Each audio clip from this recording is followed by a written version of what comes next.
It started with a sewer pipe. Nothing more. Just another day in a quiet Belgian town.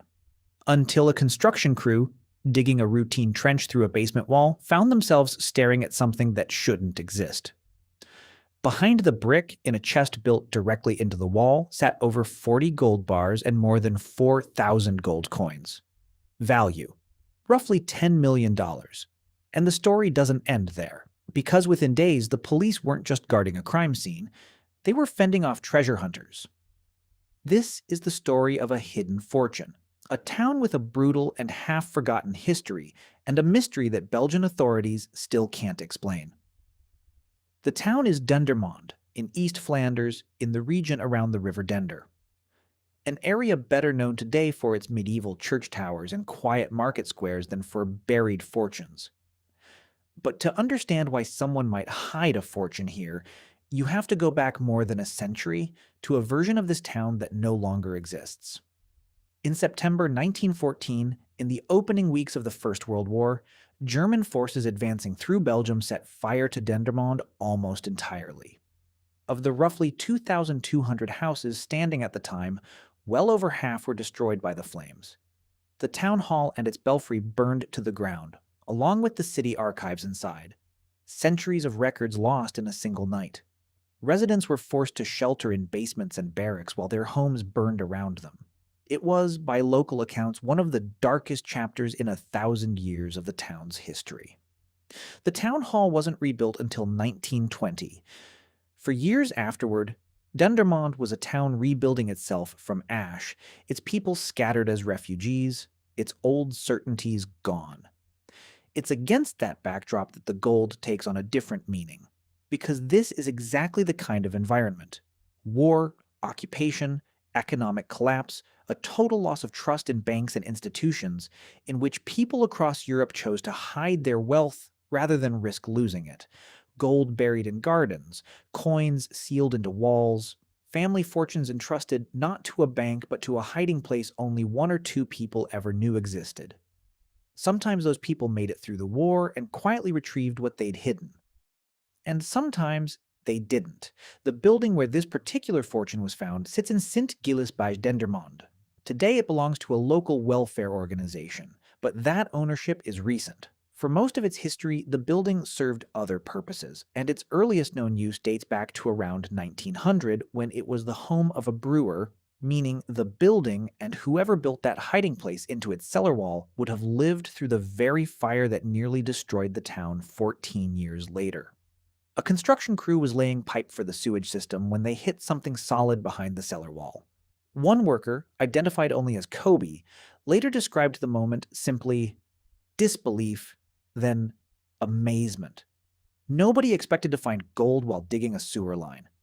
What they'd found was a sealed chest, bricked directly into the foundation, hidden, deliberately, by someone who wanted it to stay that way, and who, for reasons still unknown, never came back for it.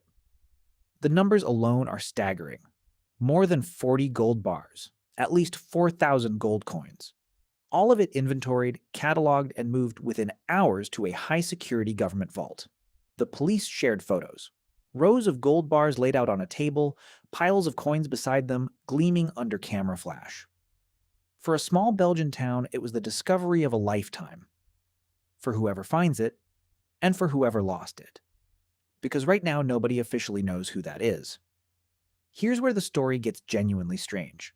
Belgian authorities have not been able to identify who hid the gold, or exactly when. There's one clue worth mentioning: the building's connection to a brewer who lived there around 1900. It's a tempting thread to pull: a wealthy tradesman, a private fortune, a secret hiding spot built to survive war, economic collapse, or simple distrust of banks. But investigators have been careful.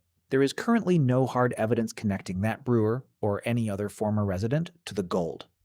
Which means the truth could be almost anything. Savings hidden during one of the two world wars that swept through this exact region. A family fortune, deliberately concealed and then forgotten, perhaps because the person who hid it never survived to reclaim it. Or something else entirely. something the coins themselves might eventually reveal once experts finish examining their origin, their minting, and their age. For now, the East Flanders Prosecutor's Office is treating it as an open investigation. Somewhere there may be records, a will, a letter, a rumor passed down through a family, that could explain how a fortune worth $10 million ended up sealed inside a basement wall and left there for over a century. It wouldn't be the first time something like this has happened in this part of Europe. Just a few years ago, across the border in the Netherlands, a handwritten map from 1945 resurfaced from National Archives, a map showing exactly where a German soldier claimed to have buried gold, silver, diamonds, and rubies looted from a bank vault destroyed in an air raid. When that map became public, treasure hunters descended on the small village it pointed to almost overnight. Officials had tried and failed to recover that treasure decades earlier. Whether it's still there, nobody knows. The Dendermonde case has echoes of that same pattern: sudden discovery, immediate public fascination, and an outbreak of people who simply cannot resist the idea that where there was gold once, there might be gold again. And this is where the Dendermonde story takes its strangest turn yet. Because almost as soon as the news broke, the site became a target. Local police confirmed that treasure hunters were already trying to return to the location, hoping, apparently, that the crew had missed something, that there was more gold left behind the wall or somewhere else on the property. The police response was blunt. They posted a public warning urging so-called gold prospectors to stay away from the site entirely. Think about that for a moment. A gold discovery made international headlines within days, and almost immediately, ordinary people showed up with the same idea. If there was gold hidden once, maybe there's more hidden still. It's a strange kind of modern gold rush, not in a riverbed or a mountain range, but in the basement walls of an ordinary Belgian town that a century ago was reduced to rubble and ash. Stories like this tend to capture something deeper than just the value of the gold itself. They're reminders that history doesn't always stay buried in museums or archives. Sometimes it's sitting behind a brick wall in a building people walk past every day, waiting for a construction crew, a renovation, a sewer line to bring it back into the light. And they raise questions that money alone can't answer. Why did someone hide this much wealth and never come back for it? Was it fear? War? Death before they could reveal its location to anyone else? Given what this town went through in 1914, it's not hard to imagine why someone might have decided that a locked bank vault was no longer a place they trusted with everything they owned. Right now, the coins in that government vault are the only witnesses, and they're not talking. At least not yet. As of now, the investigation is still open. The gold remains in secure government custody while officials try to trace its origin. And the building where it was found continues to draw attention from people hoping history might repeat itself just a little further down the same basement wall. Whether the full story ever comes out, who hid it, and why, remains to be seen.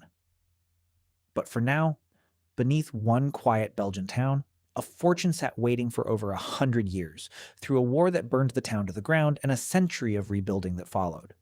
And for a little while at least, everyone wanted to be the one to find the rest of it.